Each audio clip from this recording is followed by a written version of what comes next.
Turns out being killed off by your own husband on a dating app is not the plot twist anyone puts in their morning meditation routine. My name is Iris, 37, AP English teacher, Chapel Hill, North Carolina. I've spent 11 years married to Conrad, a software engineer who works from home and whose greatest achievement is avoiding eye contact during arguments. Last Tuesday at 6 in the morning, he shook me awake with the desperation of someone who just realized they sent a text to the wrong person. "Don't look at your phone today. Just give it to me." I was still half asleep, my brain operating at the cognitive level of a golden retriever presented with a magic trick. "What? Your phone.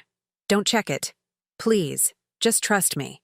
Here's the thing about requests that start with "just trust me." They're the grammatical equivalent of a red flag wrapped in another red flag, doing the wave at a red flag convention. I teach teenagers. I know when someone's hiding something catastrophic. I have 2 AP English classes before lunch, Conrad. My phone stays with me. He went pale. And I don't mean pale like forgot sunscreen at the beach. Pale. I mean pale like just remembered where they buried the body. Pale. His voice dropped to a whisper that somehow made the suburban morning feel like a horror movie. "You're going to hate me by noon." Then he shuffled back to our bedroom like a man walking to his own execution. I should have pressed him.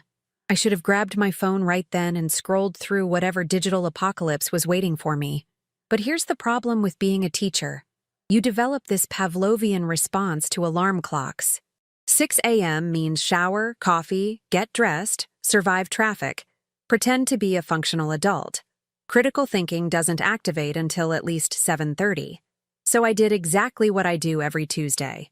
Made coffee, fed Rutherford, our catastrophically obese orange tabby who judges me from various furniture surfaces, got dressed, drove to school, taught first period Macbeth to 17-year-olds who think iambic pentameter is a new cryptocurrency. My phone sat in my bag on silent mode, which is how I prefer it during class anyway. No parent emails, no administrative nonsense, just me, Shakespeare, and teenagers who keep asking if Lady Macbeth was toxic or just misunderstood. Second period, same thing. More Macbeth. More existential discussions about ambition and guilt. One kid asked if Macbeth would have gotten caught if he'd just been smarter about the murders, which honestly, valid question. At 11:43 a.m., during my lunch break, I finally checked my phone. 47 messages. 47. For context, I usually get maybe 5 messages a day. Most of them are Canvas notifications about students turning in late work. Seeing 47 unread messages is like opening your front door and finding your house has been replaced with a circus. The first message was from Deanna, mother of one of my junior students. We'd met at parent-teacher conferences. Nice woman. Worked in real estate. Obsessed with true crime podcasts. "Iris, I'm so sorry to be the one to tell you this, but my sister was on Tinder last night and, well, you need to see this." Screenshot attached. I opened it. Tinder profile, professional-looking photo. My husband's face smiling back at me with that specific brand of confidence that comes from believing you won't get caught. Name, Conrad, 39. Bio, widower trying to find love again after losing my wife to cancer last year. Father to 2 rescue dogs. Love hiking, craft beer, and The Office. Looking for someone who can laugh at dad jokes and doesn't mind a guy who's still figuring out how to navigate this whole dating thing again. I read it 3 times. Then a 4th time, because surely my brain was malfunctioning. Problems with this biography. In ascending order of audacity. 1. I am not dead. 2. I have never had cancer. 3. I am, in fact, very much alive. 4. We don't have 2 rescue dogs. We have 1 cat. One extremely judgmental, overweight cat named Rutherford who has never rescued anything except food from his bowl. 5. Conrad hates hiking. Last year, I suggested we try the trails at Akanichi Mountain and he acted like I'd proposed we summit Everest in our underwear. 6. He doesn't drink craft beer. He drinks Miller Lite. From a can. While watching YouTube videos about mechanical keyboards. But the absolute masterpiece, the Sistine Chapel ceiling of Betrayal, he'd killed me. Given me cancer. written me out of existence like I was a character who didn't test well with focus groups. The other 46 messages were variations on the same theme: parents from school, fellow teachers, my neighbors from 3 doors down, someone from my book club, my dental hygienist, that woman I always see at Target who I'm pretty sure I went to high school with but have never confirmed. All of them sending screenshots. All of them saying some version of, "Is this your husband?" All of them clearly wondering if I was complicit or clueless. Then I got to message number 38, my sister Willa, all caps, no punctuation, just pure distilled rage. 5 people have sent me this. Iris, 5, has using photos from your wedding, with your face cropped out. I zoomed in on the profile pictures. She was right. That photo of Conrad in the blue button-down looking all clean-cut and responsible. Our wedding reception. I'd been standing next to him. My arm was still visible on his shoulder. He'd just cropped me out, photoshopped me into oblivion, like I was a stray thumb in an otherwise perfect shot. There were 5 photos total, 3 from our wedding, 1 from our vacation to Asheville where he'd somehow digitally removed me from a restaurant booth, 1 awkward gym selfie that looked like he'd taken it specifically for this purpose. The bell rang. Lunch was over. I had third period in 4 minutes. I stood up, walked to the bathroom, looked at myself in the mirror. I looked exactly like I had that morning. Same green cardigan, same simple makeup, same person who had spent 11 years with someone who apparently found me so easy to erase. My phone buzzed.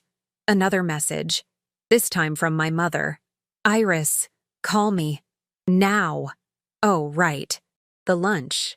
Conrad had invited my parents over for lunch today at noon. A Tuesday lunch at our house, which had seemed weird when he suggested it 3 days ago, but I'd been busy grading essays about The Great Gatsby and hadn't questioned it. He knew. He knew the messages were coming. He knew they'd hit before my parents arrived. That's why he wanted my phone at 6 a.m. I drove home. 12 minutes that felt like 12 hours. Turned onto our street. Both my parents' cars were already in the driveway. It was 12:14 p.m. Through the living room window, I could see my mother pacing, my father sitting on our couch with his arms crossed. That particular stance he does when he's decided someone is no longer worthy of his respect. Conrad's car was still in the garage. I walked up to the front door. My mother opened it before I could reach for my keys. Her face was the specific combination of fury and heartbreak that only mothers can achieve. Iris, honey, we need to talk about your husband. From somewhere inside the house, I heard a door slam. My father was the first to speak. He didn't stand up, didn't hug me, just looked at me with that expression he reserves for people who cut him off in traffic and politicians he disagrees with. Your husband is locked in his office. He refuses to come out, says he needs to fix something before he talks to anyone. My mother was less composed. Iris, everyone in Chapel Hill has seen this. My prayer group, the women from my Pilates class. Someone posted it in the neighborhood Facebook group with the caption, "Does anyone know this man's actual wife?" with a question mark and 3 exclamation points. The neighborhood Facebook group. That digital cesspool where people argue about lawn maintenance and whether the new traffic light on Franklin Street is a blessing or a government conspiracy.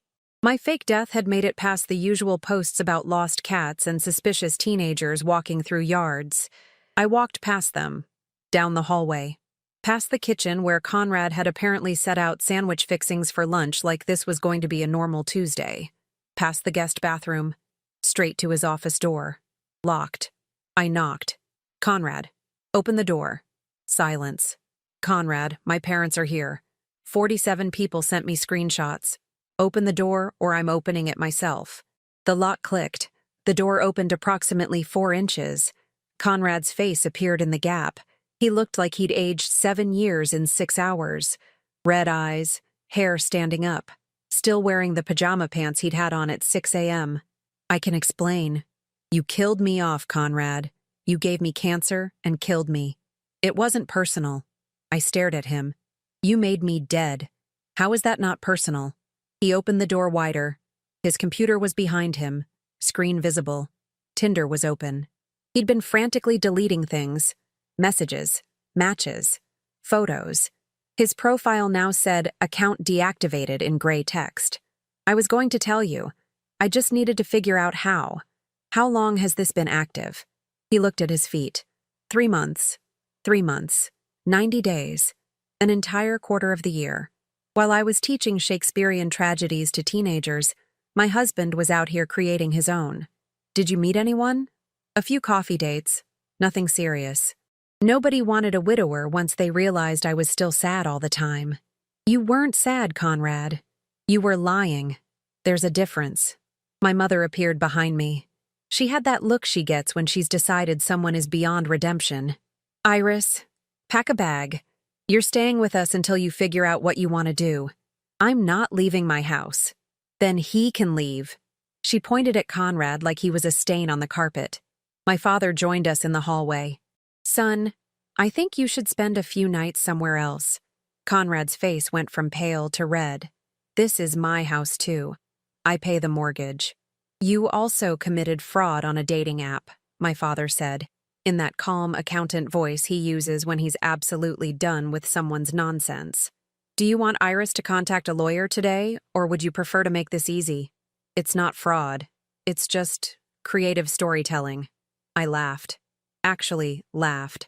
The kind of laugh that comes out when your brain can't process the audacity anymore and just defaults to hysteria. Creative storytelling? Conrad, you're a software engineer, not a novelist. And even novelists don't kill off their wives for dating purposes. My phone buzzed. Another message, then another, then 5 more in rapid succession. I looked at the screen. 3 of them were from numbers I didn't recognize. I opened the first one. Hi, this is Cleo. I matched with Conrad on Tinder 2 months ago. He told me his wife died of cancer and his dog needed emergency surgery. He asked to borrow $1,500. I sent it. I just saw the screenshots going around. Is this real? I showed it to Conrad. You borrowed money? I was going to pay her back. With what money? What did you even need $1,500 for? He wouldn't look at me. I bought a new gaming chair. A gaming chair. He'd scammed a cardiologist out of $1,500 to buy a chair for his rear end while pretending his fake sick dog needed surgery. My mother made a sound like a tea kettle reaching maximum capacity. Iris, pack, now. The second message was from someone named Fallon. Your husband told me he was a widower with 2 young kids. Sent me pictures of kids at a playground. Said he was looking for a mother figure. I felt so bad for him. Then someone sent me a screenshot of a Facebook post saying he's married with no kids. Who were those children? I looked at Conrad. Whose children did you use for your fake dating profile? Stock photos. From the internet. You used stock photo children? They looked wholesome. The third message was the worst. It was from someone named Petra. I'm so sorry. I had no idea he was married. We went on 4 dates. He seemed so genuine about losing his wife. He cried when he talked about her. I can't believe I fell for it. Please know I would never knowingly date someone's husband. Conrad had cried. Actual tears. For his fake dead wife. For me. While I was alive. Probably grading papers in the next room while he manufactured grief for his Tinder performance. I turned to my parents. Can you give us a minute? My mother looked like she wanted to argue, but my father put his hand on her shoulder. They went back to the living room. I heard my mother say something about calling her lawyer friend. I closed the office door. Looked at Conrad. Really, looked at him. Why? He sat down in his $1,500 gaming chair. I don't know. I just felt invisible. You have your students who love you. You have your book club. You have your whole life at that school. And I'm just here. Working from home. Talking to my computer all day. I wanted to feel like someone saw me. So you made me disappear to make yourself visible? It sounds bad when you say it like that. Conrad, it sounds bad when you say it anyway. My phone buzzed again. I looked at it. This time, it was a message in the Chapel Hill Community Facebook group. Someone had created an entire post about it. With screenshots, with commentary, with people I knew chiming in. Deanna, the real estate agent mom, had written, "This is Iris's husband. She teaches at CHHS. She's alive. He's been catfishing the entire dating app community. 93 comments already." Someone wrote, I matched with him. He told me his wife died in a car accident, not cancer. Get your stories straight, dude. Another. This is why I don't trust dating apps anymore. Another. Wait, is this the same guy who coaches Little League? He doesn't. Never has. Doesn't even like baseball. My phone rang. The school. My principal. I answered. Hi, Dr. Monroe. Iris. I just want you to know that the school supports you during this situation. Several parents have called. Take whatever time you need. I have classes tomorrow. Maybe take a personal day. Let this settle down. Let it settle down. Like my husband faking my death was a minor social inconvenience that would blow over by Wednesday. I hung up. Looked at Conrad. You need to leave. Today. Now. Where am I supposed to go? I don't care. Your mother's house? A hotel. The parking lot of a Costco. Anywhere that isn't here. He stood up slowly, like maybe if he moved carefully enough, this whole situation would rewind. Iris, I know I messed up, but you didn't mess up, Conrad. Messing up is forgetting to buy milk. You orchestrated an entire fictional reality where I was dead and you were a tragic hero. That's not a mess up. That's a character reveal. He left the office, walked to our bedroom, started packing a duffel bag while my parents watched from the living room like this was the worst reality show they'd ever seen. 15 minutes later, he was gone.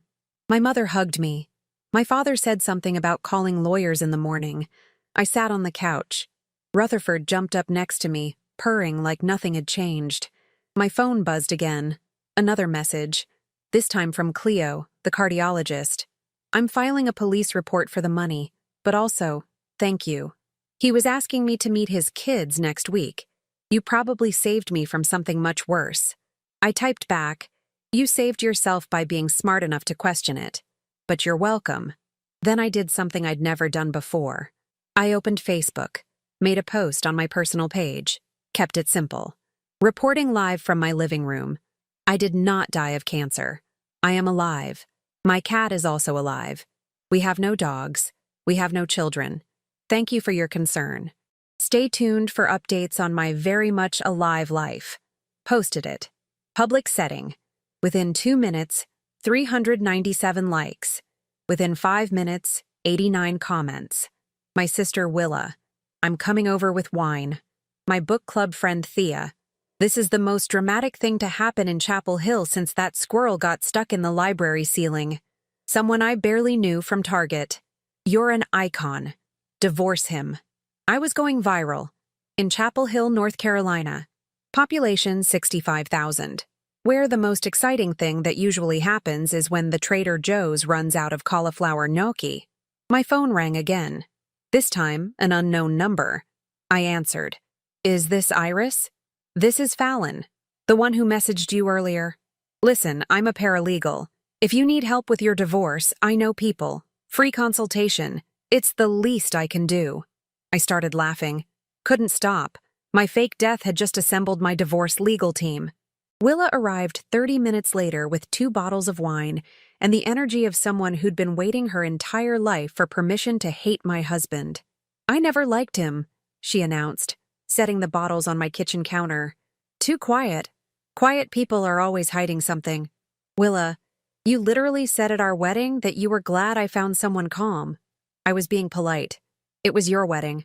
You don't tell the bride her husband looks like he has a secret spreadsheet for fun. My mother had left to pick up dinner.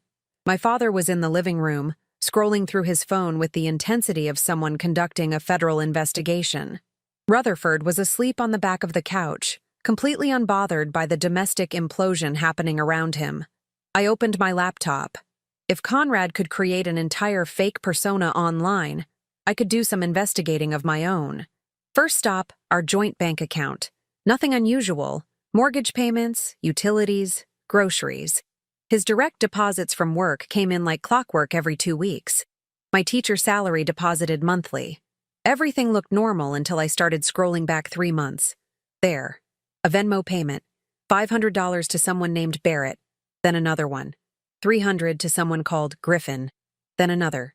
$200 to Sterling. I kept scrolling. Over 3 months, multiple Venmo payments totaling over $1,000 to various male names. Barrett, Griffin, Sterling, and several others I didn't recognize, all of them with generic profile pictures. Mountains, dogs, gym selfies. Willa, come look at this. She leaned over my shoulder, wine glass in hand. Who are these people? I have no idea, but Conrad sent them money. I opened a new browser tab, Googled Tinder coaching services, because surely that wasn't a real thing. Surely men weren't paying other men to teach them how to lie more effectively on dating apps. Turned out, it was absolutely a real thing. Entire websites dedicated to Tinder optimization, profile photo analysis, bio writing services, message templates, conversion strategies. One site advertised, turn your matches into dates, guaranteed results or your money back. The prices matched. $500 for a profile overhaul, $300 for a message strategy package, $200 for ongoing consultation. Conrad hadn't just decided to be a widower on impulse. He'd paid people to help him do it better. I clicked on one of the websites, read through the testimonials. Barrett helped me go from 0 matches to 20 matches a week. Griffin's messaging strategies got me 5 dates in 1 month. Sterling's profile optimization changed my entire dating life. These were the names from our bank account. My husband had hired dating coaches. Multiple dating coaches. Spent over $1,000 learning how to convincingly pretend I was dead. Oh, this is beautiful, Willa said, reading over my shoulder. This is evidence. This shows premeditation. I screenshotted everything. Every Venmo payment, every coaching website, every testimonial. Saved them all to a folder labeled Tax Documents 2024, because if Conrad somehow got access to my laptop, he'd never look there. Then I did something that surprised even me. I searched Conrad's name on Google. Page 1, his LinkedIn, his GitHub repositories, normal software engineer stuff. Page 2, a Reddit account. Username, Conrad RTP, his initials plus our area code for Raleigh-Durham. I clicked it. Public profile. Post history going back 2 years. The most recent post was in a subreddit called Dating After Loss. Title, 6 months since losing my wife. Finally ready to date again. Any advice? Posted 4 months ago. I read through the comments. Dozens of people offering sympathy, sharing their own grief stories, giving him advice on how to honor his dead wife's memory while moving forward. He'd responded to every single one, thanked them, shared details about my cancer battle, said he was taking it one day at a time. I clicked on his profile history. More posts in grief support subreddits. Posts about being a single dad. Posts in dog owner communities about his rescue dogs, who helped him through the hard times.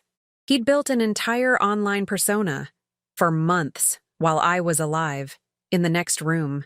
Grading essays about the Great Gatsby and teaching teenagers about dramatic irony without realizing I was living in one.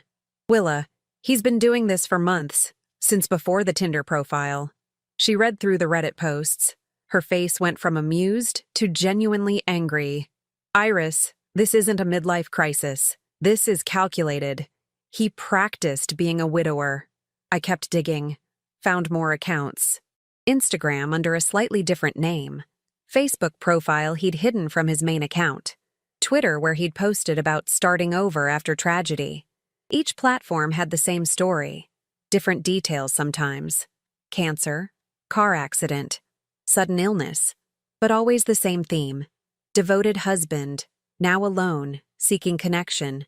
Please feel sorry for me. And people did feel sorry for him. Hundreds of comments across platforms. People sharing their condolences, offering advice, sending support. He'd crowdsourced sympathy from strangers while eating dinner across from his very alive wife. My phone buzzed. Text from Fallon, the paralegal. I talked to my boss. He's one of the best divorce attorneys in the Triangle area. He wants to meet with you. Tomorrow, if you're available. Also, I found 2 more women who matched with Conrad. They're willing to provide statements if needed. I typed back. Tomorrow works. Thank you. Then another text came through. This one from a number I didn't recognize. Hi, Iris. This is Petra, the one who went on 4 dates with him. I kept all our text messages. He told me he was taking things slow because he didn't want his kids to get attached to someone who might leave. He made me feel guilty for wanting to move faster. I have screenshots of everything. If you need them for legal purposes, they're yours. I had accidentally assembled a legal team and a witness list in less than 6 hours. My father appeared in the kitchen doorway. Iris, I've been doing some research. North Carolina is an equitable distribution state for divorce. That means marital assets get divided fairly, not necessarily equally. But if you can prove marital misconduct, the court can award you a larger share. Dad, are you reading divorce law? I'm an accountant. I understand legal frameworks. He sat down at the kitchen table with his laptop. The money he spent on those coaching services came from your joint account. That's marital funds used for an extramarital affair pursuit. The money he fraudulently obtained from that Cleo woman could be grounds for criminal charges, which strengthens your case. You've been researching this for 20 minutes. I work quickly when I'm motivated. He pulled up a spreadsheet. Because of course he did. I'm documenting every financial discrepancy, every suspicious transaction, everything we'll need. My mother came back with food from Mediterranean Deli, a local spot we'd been going to for years. She unpacked containers of hummus, falafel, and chicken shawarma like she was preparing for battle. Eat, she commanded. You need energy. Tomorrow we're meeting with lawyers. Willa raised her wine glass.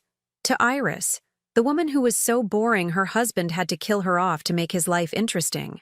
I actually laughed. That might be the worst toast I've ever heard. You want a better toast? Fine. To Iris, who's about to teach her husband that murdering your wife on social media has consequences, even if she's not technically dead. We ate. My father showed me his spreadsheet, which was color-coded and had multiple tabs. My mother made a list of everyone she knew who'd gotten divorced and which lawyers they'd used. Willa scrolled through Conrad's Reddit history and read the most ridiculous posts out loud. My phone kept buzzing. More messages from women who'd matched with Conrad. More offers of help. More evidence piling up. By 9 p.m., I had screenshots of over $1,000 in coaching payments, links to 5 different social media accounts where Conrad had practiced being a widower, contact information for 7 women willing to provide statements, 3 lawyer recommendations, my father's comprehensive financial spreadsheet, a police report number from Cleo regarding the $1,500 I sat on my couch, Rutherford purring beside me, and looked at everything I'd gathered. Conrad thought he was clever, thought he could compartmentalize his fake life and his real life, keep them separate, control the narrative. But here's what he forgot. I teach AP English. I teach 17-year-olds how to analyze text for subtext, how to identify unreliable narrators, how to spot plot holes and character inconsistencies. My husband had turned himself into a character study, and I was about to write his final chapter. I texted Fallon, "What time tomorrow? I have evidence to share."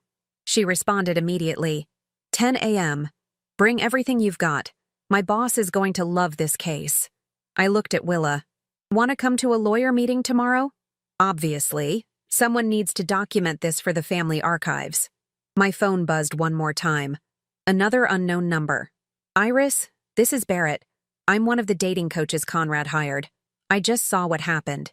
He told me he was divorced. I never would have helped him if I'd known he was married. I'm refunding his money, and I'm willing to testify about what services he purchased. This isn't what my business is about. Even the dating coaches were turning on him. I fell asleep that night on my parents' couch with Rutherford on my chest and my laptop open to a document titled Evidence. Tomorrow, the real work would begin. Wednesday morning, 10 a.m. sharp, I walked into the law office of Mitchell & Associates with Willa, my father's spreadsheet, and enough screenshots to crash a small server. The attorney, Roger Mitchell, was exactly what you'd expect from someone who'd spent 28 years handling messy divorces in North Carolina. Silver hair, reading glasses on a chain, the expression of a man who'd heard every excuse and believed none of them. Fallon sat beside him, legal pad ready. I laid out everything. The Tinder profile, the Reddit posts, the Instagram account, the coaching payments, the $1,500 scammed from Cleo, the 7 women willing to testify. Roger looked through it all in silence. Then he leaned back in his chair and smiled. Actually smiled. Mrs. Harper, in 28 years of practicing family law, I have never seen someone document their own misconduct this thoroughly. Your husband essentially created a prosecutable case file against himself. So we can use all of this? We can use all of this. The fraudulent solicitation of funds from Ms. Cleo establishes a pattern of deception for financial gain. The coaching payments from your joint account demonstrate misuse of marital assets. The multiple fake social media profiles show premeditation and sustained effort to engage in extramarital relationships. He tapped the screenshots. This isn't a man who made a mistake. This is a man who built infrastructure for infidelity. Willa leaned forward. What does that mean in actual consequences? It means North Carolina recognizes marital misconduct as grounds for an unequal division of assets. It means I can argue for her to receive a significantly larger portion of marital property, retirement accounts, and any equity in their home. It also means we can pursue alienation of affection claims against anyone he actually consummated a relationship with. He went on dates with at least 3 women, I said. I have their statements. Even better. Discovery in this case is going to be fascinating. Roger made a note. I'll file for divorce tomorrow. Grounds, adultery, and marital misconduct. I'll also request immediate separation of finances and exclusive possession of the marital home. How long does this take? In North Carolina, you need to be separated for a year before divorce is finalized. But we can make that year very expensive for him. Roger smiled again. That lawyer's smile that meant someone was about to have a very bad time. I'm also going to recommend you contact the district attorney's office about the fraud committed against Ms. Cleo. Fallon spoke up. I already did. They're interested. Especially since it crosses state lines. Cleo lives in Virginia. That potentially makes it wire fraud. Wire fraud. Federal charges. I'd gone from teaching Macbeth to potentially sending my husband to federal court in less than 48 hours. We spent another hour going through details. Roger took copies of everything. Gave me a list of things to do. Change passwords. Open a separate bank account. Document any contact from Conrad. Keep records of everything. When we left, Willa looked at me. You know what the best part is? He did this to himself. Every single piece of evidence came from him voluntarily posting it online. My phone rang. Unknown number. I answered. Iris? This is Dr. Sharon Way from the North Carolina Medical Board. I'm calling about a complaint we received regarding Dr. Cleo Montgomery. She mentioned in her police report that she was defrauded by someone claiming to have a sick dog, and our office was copied on the complaint. I wanted to reach out because we take fraud targeting medical professionals very seriously. I'm sorry. What does this have to do with me? Dr. Montgomery mentioned you in her report as a witness to your husband's pattern of deception. We're building a case to warn other professionals in the medical community about romance scams. Would you be willing to provide a statement? I looked at Willa. Mouthed medical board. Yes? Absolutely yes. Wonderful. I'll send you the paperwork. And Mrs. Harper, I'm sorry this happened to you, but I'm very glad you're fighting back. I hung up. Willa was grinning. Did the medical board just join your revenge team? Apparently, professional organizations take fraud seriously. We drove back to my house. My parents were there, along with my principal, Dr. Monroe. Iris, I hope you don't mind me stopping by, Dr. Monroe said. I wanted to make sure you're okay. Also, the school board called. Someone sent them the screenshots. They want to make sure there's no impact on school reputation. Impact on school reputation? I'm the victim here. I know. And I told them that. But you know how school boards are. Optics matter. She paused. However, I also told them that if they even think about asking you to resign or take unpaid leave, I'll be calling the teachers' union and the local news. A teacher being humiliated by her husband isn't grounds for employment action. Thank you. Also, 3 parents withdrew their kids from other teachers' classes to specifically request yours. Apparently, you're now the most popular teacher in school. The kids think you're iconic. Of course. Nothing makes teenagers respect you more than public humiliation handled with dignity. My phone buzzed. Text from a number saved as Conrad Cell. Iris, we need to talk. this is getting out of hand. Can we meet somewhere private? I showed it to Roger's paralegal, Fallon, who'd texted me her number. She responded immediately, "Do not meet him alone. Do not communicate without documenting. Forward me every message." I forwarded Conrad's text, then responded, "All communication goes through my attorney, Roger Mitchell, Mitchell and Associates." 3 dots appeared, disappeared, appeared again. "You hired Roger Mitchell? Iris, that's the guy who destroyed Dave Peterson in his divorce. He's ruthless. I'm aware. This doesn't have to be a war. We can work this out. You made it a war when you killed me off for dating purposes." The dots appeared and disappeared 5 more times.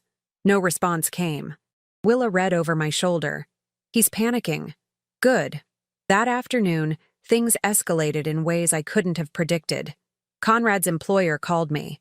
His manager, a woman named Juno. "Mrs. Harper, I'm calling because Conrad listed you as his emergency contact. He hasn't shown up for work today or yesterday, and he's not responding to emails. Is everything okay?" Depends on your definition of okay. Did you know he's been telling people I died of cancer? Silence. Then, "I'm sorry, what?" Check social media. It's everywhere. Chapel Hill community groups, Facebook. He created dating profiles claiming to be a widower. More silence. "Mrs. Harper, our company has a very strict ethics policy. Fraud, even in personal matters, reflects on professional integrity. I need to report this to HR. That's your choice to make." She hung up. 10 minutes later, Conrad texted, "My job just called me in for a meeting. What did you do?" I didn't respond.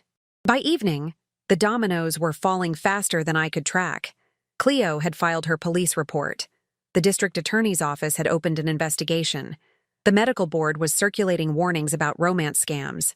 Roger had filed divorce papers. Conrad's employer had started an ethics investigation. And then the local news picked it up. Not my name, thankfully. But the story. Local man accused of creating fake widower persona on dating apps, defrauding multiple women. They interviewed someone from a domestic abuse organization about patterns of deception, someone from a dating safety nonprofit about red flags, someone from the police about romance scam prevention. Conrad had become a cautionary tale. My phone rang. Conrad's mother, Paula. "Iris, what is happening? Conrad is staying with me and he won't stop crying. He says you've ruined his life." "Paula, he told people I died. He scammed women out of money. He spent our savings on dating coaches. He said it was a misunderstanding." A misunderstanding is confusing salt for sugar. Not creating 5 different social media accounts to fake your wife's death. You're being vindictive. I'm being accurate. There's a difference. She hung up on me. Willa, who'd been listening, raised her wine glass. To vindictive accuracy. I'll drink to that. That night, Conrad sent one final text. "I'm sorry. I know you won't believe me, but I'm sorry." I stared at it for a long time. Thought about responding. Thought about all the things I wanted to say. Instead, I forwarded it to Roger Mitchell with a note. "Document this." Then I blocked Conrad's number. The war he'd started was over. He'd just lost. 13 months later, I'm sitting in my newly renovated living room. Freshly painted walls, new furniture that Conrad never touched. Rutherford sprawled across a cat tree I bought with money from the divorce settlement. And I'm thinking about how people always say revenge is a dish best served cold. They're wrong. Revenge is a dish best served legally documented, with witnesses, and filed in triplicate with the court system. The divorce finalized last month. North Carolina's 1-year separation requirement meant I had 12 months to watch Conrad's life implode in slow motion, while mine got progressively better. It was like watching someone try to put out a fire with gasoline while I sat across the street with popcorn. The final settlement. I got the house, 65% of our savings, half his retirement account, and 3 years of alimony. Roger Mitchell earned every penny of his fee. Turns out judges don't look kindly on men who fake their wives' deaths for dating purposes and defraud medical professionals. Conrad's settlement. A valuable lesson about how technology keeps receipts forever, and a rental apartment in Raleigh near his mother's house. As for the criminal charges, Cleo decided not to press them after Conrad paid her back the $1,500, plus interest. plus an additional 1,000 for emotional distress. The district attorney still gave him a formal warning that's now part of public record. Future background checks will be interesting for him. His job at the software company? Gone. The ethics investigation found that he'd violated their code of conduct policy. Something about maintaining integrity both professionally and personally. They didn't fire him for the Tinder situation directly. They fired him for lying to HR about it during the investigation. Amateur mistake. He found new work eventually. Contract position. Pays less. No remote work option, which means he has to go into an actual office and interact with actual humans who might Google him. The 7 women who matched with him all went on to live their best lives. Cleo sent me a Christmas card. She's engaged now to someone she met at a medical conference. Someone who, shockingly, has never faked anyone's death. Petra started a blog about dating red flags that has over 50,000 followers. Fallon got promoted at her law firm and sends me funny legal memes occasionally. As for me, the English teacher whose husband turned her into a cautionary tale, I became the most requested teacher at Chapel Hill High School. Enrollment in my AP English classes went up 40%. Parents specifically asked for me, not because of the drama, but because word got out about what happened afterward. Turns out, a teacher who handled public humiliation with dignity, legal strategy, and zero tolerance for nonsense sends a pretty good message to teenage girls about self-respect. I started a unit on media literacy and digital identity. We analyze how people construct personas online, how to spot manipulation, how to recognize when someone's narrative doesn't match reality. The kids love it. One student wrote her college essay about learning critical thinking from her teacher's divorce. She got into Duke. Dr. Monroe nominated me for Teacher of the Year. I didn't win, but the nomination itself felt like vindication. Willa still comes over every Tuesday with wine and moral support. My parents sold their house and moved into a retirement community 20 minutes away. They visit weekly. My father brings his laptop and updated spreadsheets tracking various investments. My mother brings containers of food and opinions about my dating life. Which brings me to the question everyone asks. Am I dating? Not yet. Maybe eventually. But here's what I learned. I spent 11 years with someone who found me so unmemorable that killing me off seemed easier than having an honest conversation about whatever midlife crisis he was experiencing. That does something to your head, but it also clarifies things. I'm not interested in being someone's convenient fiction anymore. Not interested in men who need coaching to be interesting. Not interested in relationships where I'm doing all the emotional labor while my partner's out there crafting alternate realities. The bar is now very simple. Be honest, be kind, and don't fake my death for sympathy points. Apparently, that's a high bar these days, but I'm okay with it.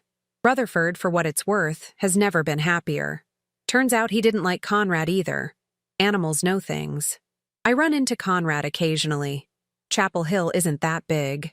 We don't speak. He looks tired. Older. Like a man who bet everything on a bluff and lost. I look, according to my students, actually happy for once. The whole experience taught me something they don't put in self-help books. Sometimes the trash takes itself out, but you still have to change the locks and fumigate. Conrad thought he could rewrite our story by erasing me from it. Instead, he wrote himself out and left me with the best chapter yet. I'm teaching teenagers about unreliable narrators and tragic flaws. I'm living in a house that's entirely mine. I'm drinking wine with my sister on Tuesday nights and laughing about things that aren't funny yet, but will be eventually. And somewhere in Raleigh, my ex-husband is learning that the internet never forgets, screenshots are forever, and killing off your wife on Tinder is a terrible long-term strategy. The moral of this story isn't about revenge or justice or even karma. It's simpler than that. If someone treats you like you're disposable, believe them, and then dispose of them first, with proper legal documentation and a really good attorney. Because some stories don't need villains to be defeated. Sometimes they just need witnesses, evidence, and a protagonist who refuses to stay dead.